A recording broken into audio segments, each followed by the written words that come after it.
Hello, I'm Narayan Singh and you are watching Sports 360. Here you will get an exact analysis of all major sporting events of this week.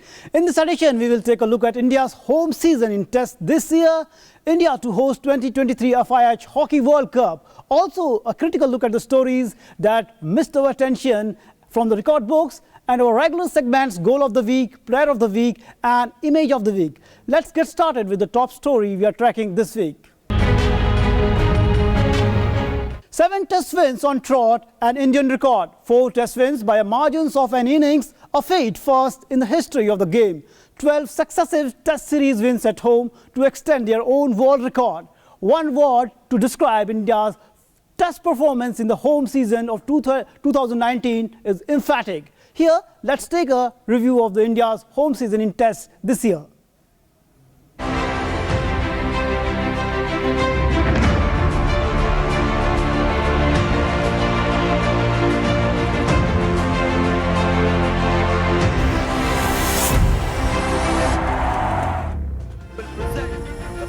India's home season in Test this season has been short.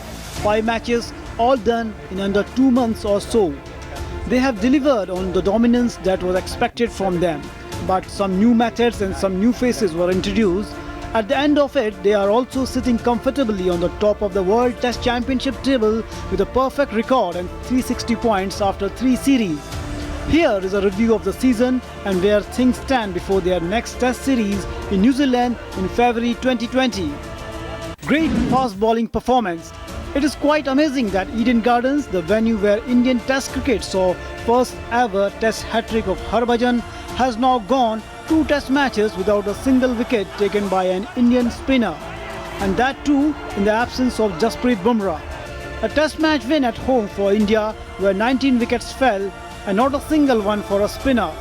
India's fast bowler finished 2019 with 95 wickets in Test matches at an average of 15.16 and a strike rate of 31.06. That strike rate is the best in a calendar by any group of fast bowlers in the history of the game. This is a fearless bowling attack where each of them also enjoy each other's success. That's a dangerous combination for opponents. The Ashwin-Jadeja battle.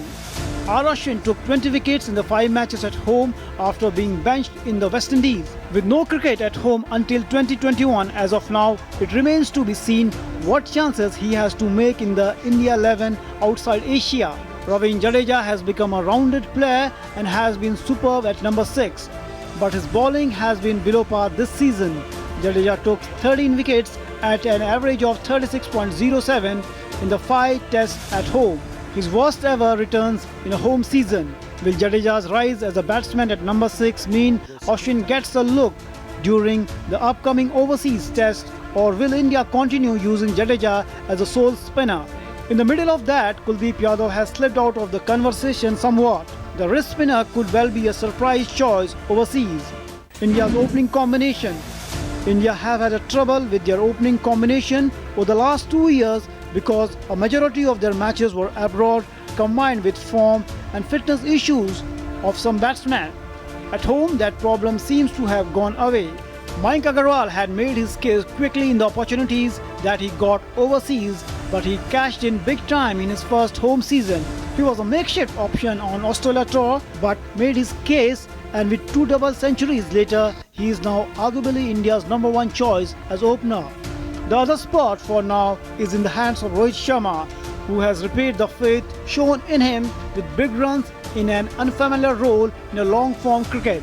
He is likely to hold on that spot in the next series in New Zealand, but will India persist with uncapped Shubman Gill as backup opener in what could be difficult condition to start in?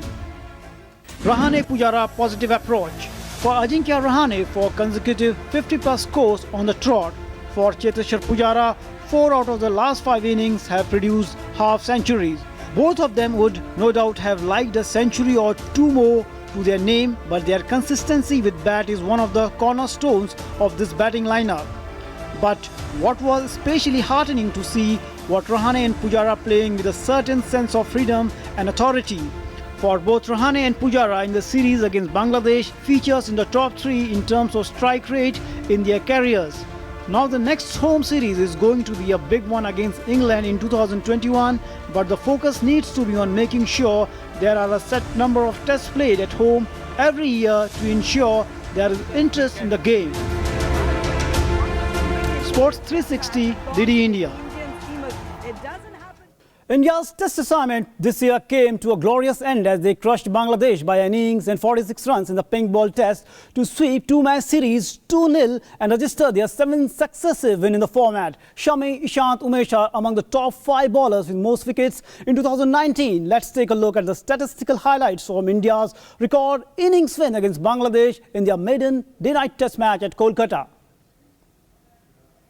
India's fast bowlers continued their domination as they rolled over Bangladesh's lower order within an hour on the third day of the second test at the Eden Gardens and beat them by an innings and 46 runs to complete a 2-0 whitewash.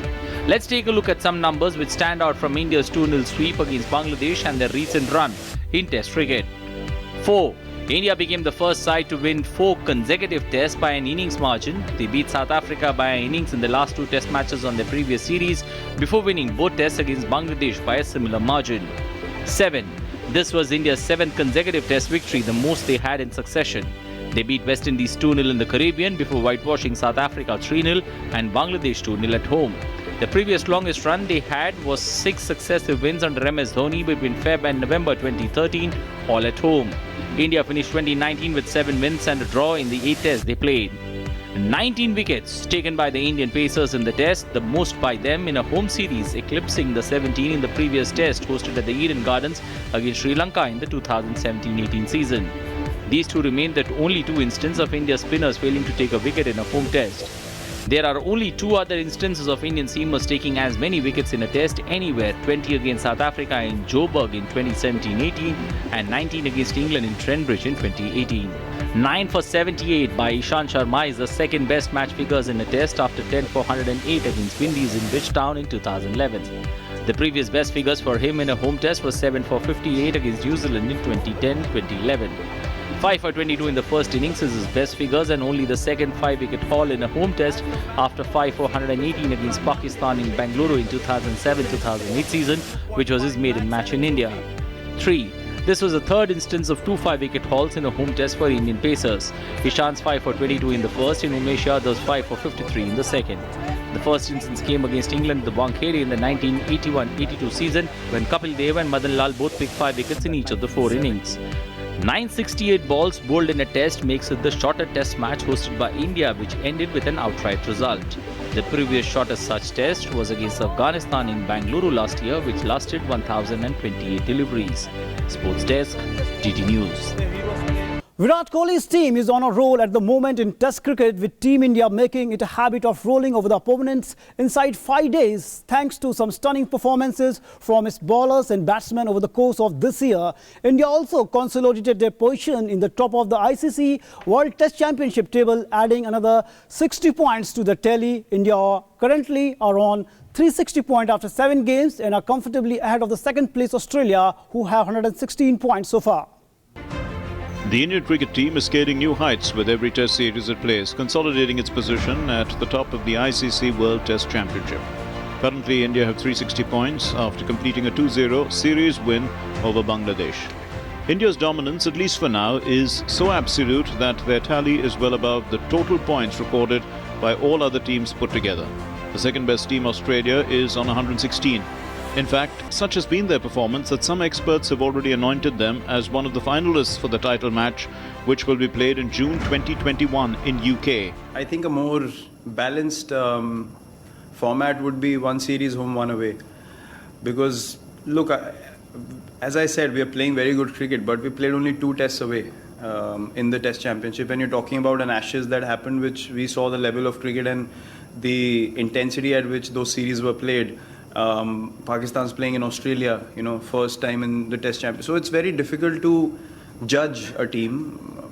You can praise our team on our performance, yes, but to say that we are dominating like no other team is a very subjective thing to think of. Because, if we have played 3 series so far, maybe if 4 series were 2 home, 2 away, and we had 300 points, then you can say, yes, we're playing really well. But we are definitely playing good cricket, but I don't think there should be any kind of tags attached to any team. In the Test Championship, anything, even if we make the finals, there's only one game. So whoever plays well win the championship. So it doesn't matter how many points you have at the end of the day. You have to play good cricket to win. But yeah, a good format would be one home, one away, and then you keep that balance and keep moving forward. India, who have won 7 out of 7 since the start of the Test Championship, have had the advantage of playing 5 of the ties at home, where they are virtually unbeatable. And their 2 away tests were against a ramshackled West Indies, who proved cannon fodder. At home, South Africa, looking to rebuild the side, were feeble challengers, while Bangladesh were never expected to trouble India in India. However, the low degree of difficulty should not obfuscate the ease of execution with which India steamrolled West Indies, South Africa and Bangladesh. It has been a ruthless and mighty show by a team high on talent, skill, organisation and ambition. The stellar show is reflected in the Test batting and bowling numbers for 2019. Well, there are 4 Indian batsmen in the top 10 if we look at the averages. The 4 Indians, Mayank Agarwal, Ajinkya Rahane, Virat Kohli and Rohit Sharma are in the top 5, with only Steve Smith ahead of the pack. Among bowlers, only 2 Indians, Mohammad Shami and Ishant Sharma, feature in the list, but both are in the top 3 in terms of average as well as strike rate. Sports 360, DD India. Australian opener David Warner hits his maiden triple hundred in the Test cricket at the Adelaide Oval during the ongoing second Test match against Pakistan. Warner's triple hundred is actually the first from an Australian since former captain Michael Clarke hit 329 against India in January 2012. This Sports 360 performance of the week. Here's the 100 moment. This is how he celebrates number 1. That was last evening. This is how he celebrates getting the double century.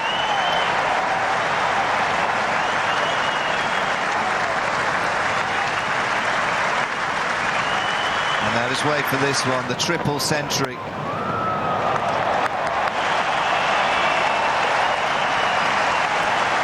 More exuberant with everyone. Will he get to 400?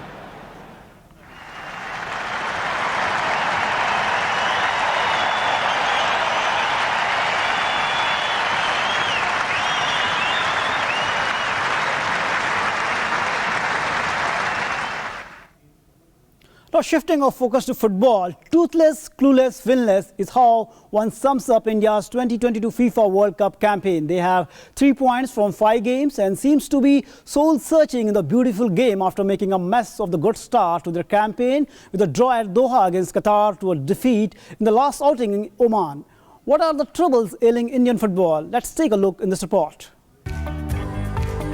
Indian football team's defeat against Oman in the 2022 FIFA World Cup qualifiers in Muscat isn't a bad result on paper. Facing a team 22 positions above them in the FIFA ranking away from home, the players and staff can perhaps be excused for not being too disappointed with the final outcome. On that front, and in the context of poor results and performance over the last few matches, India's defeat in Oman is concerning despite the small margin of defeat. Toothless attack. India as an attacking force were almost non-existent. It was perhaps the reason that Oman decided to protect their 1-0 lead after the interval and sat deep looking to catch India on the break. Oman are a strong defensive unit, but India's attacking numbers from the game were alarmingly poor. Despite enjoying 51% of possession, the Indian team failed to test the Oman goalkeeper in the entire game. And the worst part of this is that this is not a case of an off day for the Indian attack. Even against Afghanistan and Bangladesh, teams who have conceded 19 goals among them in the ongoing qualifiers, the men in blue had created precious few chances, scoring just twice in 2 games, with both goals coming through set pieces late in the game. Set piece joy, but open play woes. Against Oman, the Indian Tigers once again appeared more threatening from dead ball situations, further highlighting the contrast in open play. Under Stimac, India has scored just 3 out of the 10 goals from open play, with the rest coming from free kicks or corners. However, it is not the first time that his team has looked listless in open play but dangerous in dead ball situation. Croatia under the 52-year-old were similar. They scored the majority of their goals from set pieces and counter-attacks while carrying little threat in open play despite enjoying plenty of possession. Coach has 1 win in 10 games. In his 10 games in charge, India has just 1 win. They have drawn 4 matches, losing 5, scoring only 10 goals in the process at an average of 1 goal per game. This poor average doesn't come as a surprise, with the team struggling for goals from open play and stronger teams being better at defending set pieces. Lack of clear game plan. The Croatian coach has often used a shift in Indian style of play as a reason to perhaps justify poor results. In the 10 games, the Blue Tigers have shown glimpses of possession-based football. He wants them to play, but those spells have been few and far between and have diminished as his tenure has progressed. However, despite his insistence on passing the ball, it has been hard to figure out a specific pattern to India's play in the last few matches, especially going forward. In 270 minutes of football, Stimac and India have struggled to find a way around it, so much so that they have failed to even have a shot on target in Muscat. In these last 3 matches, India looked most threatening in the second half against Afghanistan when they created a few chances to score. This was when Stimac's men approached a more direct style of play and bombarded the opponent box with crosses and long balls. Though Stimac has plenty of answers to find. Just 6 months into his job, it would still be early to judge Stimac properly, especially considering the long injury list he has at the moment in defence. However, failure to improve the results and performance of the team in the remaining qualifiers might leave Indian football further behind in the Asian pecking order, and that suits nobody. Sports 360, DD India. Odisha is going to host Men's Hockey World Cup again in 2023. Odisha Chief Minister Naveen Patnaik said that matches will be played both in Bhubaneswar and Rourkela. The announcement was made to mark 1-year anniversary of the start of 2018 Men's Hockey World Cup, which too was hosted by Bhubaneswar. India will host Men's Hockey World Cup for the second consecutive time after country was picked to stage game showpiece event in 2023 by International Hockey Federation earlier this month. Vinil Krishna, Director of Sports and Youth Services in Government of Odisha, said that 17 synthetic hockey pitches are planned in Sundargarh district of Odisha. Besides this, a permanent facility will be constructed near the practice pitch of the Kalinga Stadium for the establishment of a high-performance centre. Our correspondent Tapas Bhattacharya spoke to him. Joining me is Vinil Krishnan, the Director of Sports in Odisha Government, to talk on the 2023 Hockey World Cup. We'll be hosting the next edition of the Hockey World Cup as well. Last year when we hosted, it was one of the grandest ever Hockey World Cup conducted in the history of the World Cup. And we are extremely proud and happy that FIH has again reposed faith in India, and Hockey India wanted it to happen in Bhubaneswar and Rourkela now. So one more new venue in the state will be added to the World Cup matches. Would you feel that it is time that certain aspect of infrastructure can be taken care of before such a big event? No, that will definitely be done. Rourkela, the reason also we do it in Rourkela is that that is our the cradle of hockey of the state. Almost all our players actually come from Sundargarh, and Rourkela is the main city in Sundargarh district. And it already has recently good infrastructure. Rourkela, as you know, is a steel city and one of the planned cities in the country. It's an industrial township. So infrastructure-wise, as a city, there's not much of a problem. As a stadium also, there are stadiums, but we will definitely be in the coming couple of years building a very good infrastructure there in Rourkela. Tell us more about the kind of turfs that you guys are planning. Tell us more about the grassroots level hockey that you guys are planning to inculcate. Our main aim is to inspire the players in the state, create more interest in youth with respect to hockey. And therefore now with so much of enthusiasm about hockey, this is the right time for us to launch our grassroots program. And therefore, along with Hockey India, we are going to construct 17 hockey turfs in one district, Sundargarh, which has huge interest in hockey. Probably it is the only district in the country which is going to have so many hockey turfs. And we are going to have dedicated hockey training centers at each one of these locations. So almost all the 17 blocks of Sundargarh are going to have these facilities. These turfs you talk about, will they be in the schools? Will they be in places where students from far-flung can use them? What will there be boarding sort of a school? The primary location for these hockey training centers is the areas where already there is good amount of interest in hockey.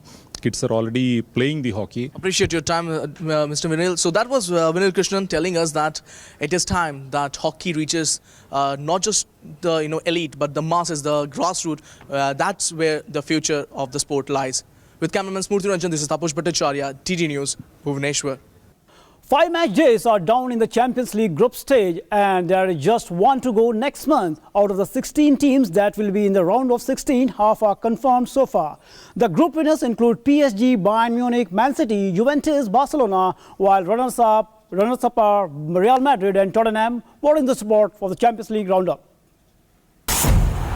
Paris Saint-Germain secured top spot in Group A after recovering from a 2-goal deficit to draw 2-2 at Real Madrid, who also secured their Champions League last 16 qualification.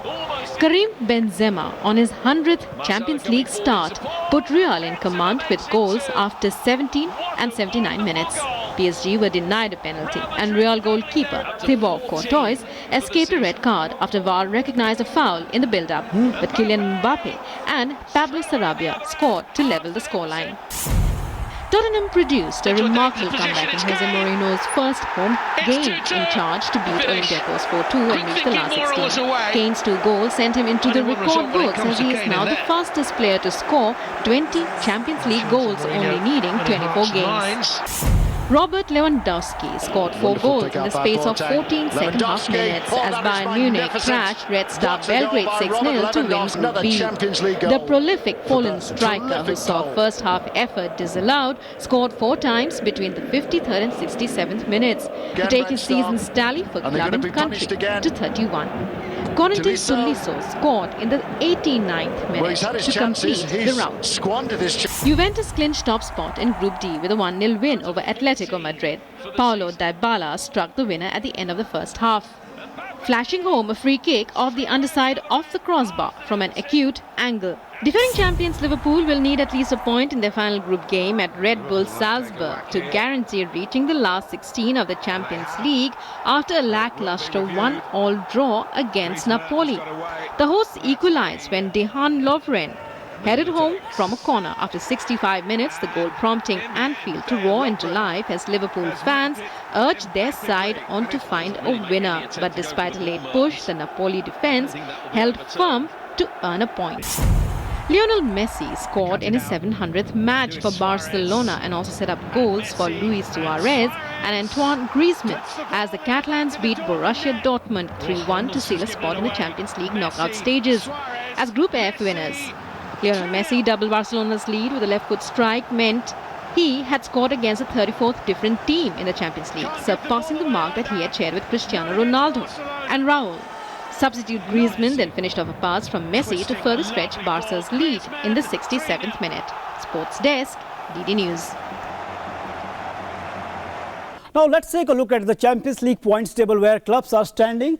In Group A, if you take a look that Real Madrid and PSG has qualified for the next stage, and the club Brugge and Galatasaray have been knocked out. PSG is at top of the points table, and they won 4 matches and have 13 points. As far as Group B is concerned, in Group B, if you take a look, Bayern Munich are unbeaten in the group in 5 matches. They won 5, and second we have Spurs. Spurs also qualified for the round of 16 of the Champions League, while Red Star Belgrade and Olympiacos are out of the Champions League. Bayern has not lost even a single match in their group stage. In Group C, if you take a look, the English club Man City is there in the round of 16, while Shakhtar Donetsk in 5 matches has 6 points, while Zagreb after 5 matches have 5 points, while Atlanta in 5 matches have 4 points. A tough road for Zagreb and Atlanta here in the points table. As far as Group D is concerned, we can see that Juventus is qualified for the round of 16, where Paulo Dybala scored a fantastic goal. As far as at second place, we have Atletico Madrid, Bayer Leverkusen at third, and Lokomotiv Moscow at the 4th place. And Lokomotiv is out of the contention for the round of 16. And in Group E, Liverpool is there. Liverpool still need a point to qualify for the round of 16. In the next match, in their last group match, they will play against Red Bull Salzburg. So it will there will be chances that Liverpool can qualify. But Napoli, Red Bull, they can still qualify. But how they perform in their last match, it will be seen.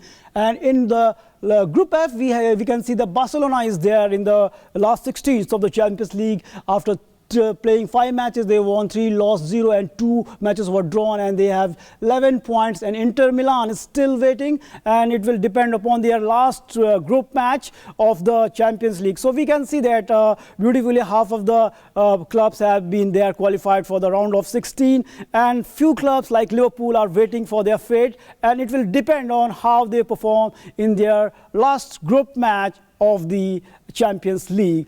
Shifting focus to our next segment, Paulo Dybala's ferocious curl free kick earned Juventus a 1-0 home win over Atletico Madrid. This is Sports 360 Goal of the Week.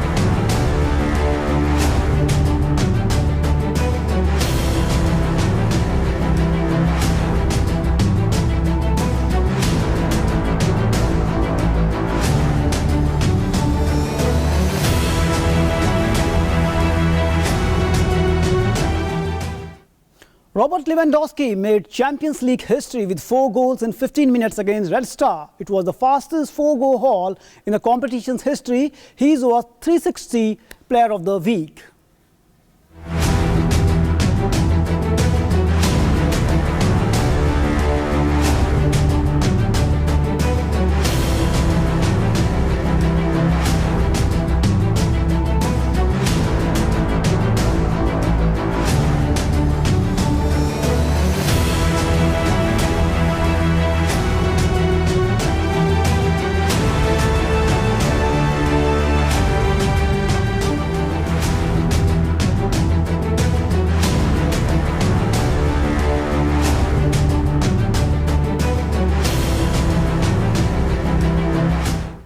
That's all in this edition of Sports 360. Send your feedback about our program. What is your perception, views? What do you like about Sports 360 and how can we make it better? Drop us a mail on ddindiasports360@gmail.com. Before we wrap up, enjoy this amazing flashback from Hockey World Cup that India hosted in 2018. Namaskar.